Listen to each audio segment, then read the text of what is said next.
দেখুন, বিজেপি বা অমিত শাহ যেভাবে অপারেট করেন সেটা একটা আইডিয়াল অতি দক্ষিণপন্থী রাজনৈতিক দলের মতো। তো ওরা পশ্চিমবঙ্গটাকেও ভেনেজুয়েলা ভেবে রেখেছে।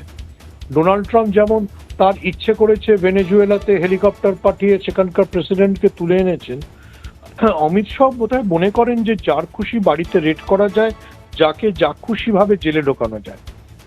অমিত শাহ আইপ্যাকের অফিসে ইডিকে পাঠিয়েছেন, এটা মমতা বন্দ্যোপাধ্যায়ের অভিযোগ। কিন্তু তার আগে যেটা জরুরি প্রশ্ন, যে একটি রাজনৈতিক দলের পরামর্শদাতা সংস্থার অফিসে কেন ইডিকে পাঠাতে হবে? তারা তো কোনো ব্যবসা করছে না যে তাদের ব্যবসায় কোনো অনিয়ম হয়েছে। ফলে এই পুরোটার মধ্যে মমতা বন্দ্যোপাধ্যায় যে পলিটিক্যাল অপটিক্সটা তৈরি করতে পারলেন, অর্থাৎ আমার দলের রাজনৈতিক কৌশল, আমার দলের প্রার্থী তালিকা, আমার দলের সম্ভাব্য মানে বুথে কারা বসবে সেই তালিকা বিজেপি হাতিয়ে নেওয়ার চেষ্টা করছে, সেটা কিন্তু সাধারণ মানুষের কাছে বিশ্বাসযোগ্য হিসেবে পৌঁছবে, যেটা কিন্তু বিজেপির জন্য ইমেজ হিসেবে খুব ভালো হবে না। আমি মমতা বন্দ্যোপাধ্যায়ের আইপ্যাক অফিসের সামনে দাঁড়িয়ে সাংবাদিক সম্মেলন দেখছিলাম, সেখানে তিনি স্যারের বিষয়টা মনে করিয়ে দিয়েছেন এবং মনে করিয়েছেন যে স্যারে অমর্ত্য সেনকে, যিনি নোবেল বিজয়ী অর্থনীতিবিদ, তাকেও নোটিশ পাঠানো হয়েছে। নোটিশ পাঠানো হয়েছে জয় গোস্বামীর মতো কবিকেও। ফলে মমতা বন্দ্যোপাধ্যায় গোটা বিষয়টাকে রাজনীতির যেখানে নিয়ে যেতে চাইছে, সেটা কেন্দ্র রাজ্য সংঘাত শুধু থাকছে না, সেটা যুক্তরাষ্ট্রীয় কাঠামোর সংঘাত হিসেবে পরিগণিত হচ্ছে। বিজেপি যদি এটাকে সাংবিধানিক সংকট বলে দেখানোর চেষ্টা করে, তাহলে মমতা বন্দ্যোপাধ্যায় কিন্তু আরো স্ট্রিট ফাইটিং এ চলে যাবে। আর যদি আমরা একটু রাজনৈতিকভাবে বিশ্লেষণ করার চেষ্টা করি, তাহলে দেখব যে মমতা বন্দ্যোপাধ্যায় চিরকাল স্ট্রিট ফাইটিং এ খুব ভালো, আর বিজেপি স্ট্রিট ফাইটিং এ খুব উইক। সেই জন্যই যখন কৃষক আন্দোলন হয়েছিল, বিজেপি যখন দিল্লি অবরুদ্ধ হয়ে গিয়েছিল, বিজেপি ভয় পিছু উঠেছিল, নরেন্দ্র মোদী ওই আইনগুলি প্রত্যাহার করে নিয়েছিলেন। ফলে স্ট্রিট ফাইটিং এ যাওয়াটা বোধহয় বিজেপির জন্য পশ্চিমবঙ্গে খুব সুবিধাজনক হবে না। মমতা বন্দ্যোপাধ্যায় কিন্তু রাস্তায় নেমে গেছেন এবং রাস্তা দুটো অফিস থেকে তিনি নিজের মতো করে ফাইল পত্র নিয়ে বেরিয়ে গেছেন, অর্থাৎ তিনি বুঝিয়ে দিয়েছেন যে তিনি তার মতো করে রাজনীতি করবেন। এটাকে প্রতিহত করা কিন্তু বিজেপির জন্য একটু কঠিন। ইডি যখন তল্লাশি চালাচ্ছে, তখন সেই তল্লাশির মধ্যে মমতা বন্দ্যোপাধ্যায় গিয়ে ঢুকছেন এবং মমতা বন্দ্যোপাধ্যায় মনে করছেন যে ফাইলগুলো তার দলের জন্য গুরুত্বপূর্ণ বা প্রয়োজনীয় বা গোপনীয়, সেগুলো তিনি বার করে নিয়ে যাচ্ছেন। ইডি সেটাতে আটকাতে পারছে না। এবারে না আটকাতে পারার পরেই ইডির পক্ষে মানে এটা বলতে পারে যে তাদের তল্লাশির সময় স্বয়ং মুখ্যমন্ত্রী বাধা দিয়েছেন, মুখ্যমন্ত্রী সাংবিধানিক সংকট তৈরি করেছেন। কিন্তু ভিজুয়ালস হিসেবে সবসময় যেটা পলিটিক্যালি গ্রাহ্য হয়, সেটা হচ্ছে মমতা বন্দ্যোপাধ্যায় দেখাচ্ছেন যে আমি রাস্তায় নেমে প্রতিবাদ করতে পারি। সেই প্রতিবাদের শটটা তিনি কতটা উচ্চগ্রামে রাখবেন, তিনি লড়াইটা কতটা রাস্তায় রাখবেন, সেটার উপরে আগামী দিনের রাজনীতি ডিপেন্ড করবে।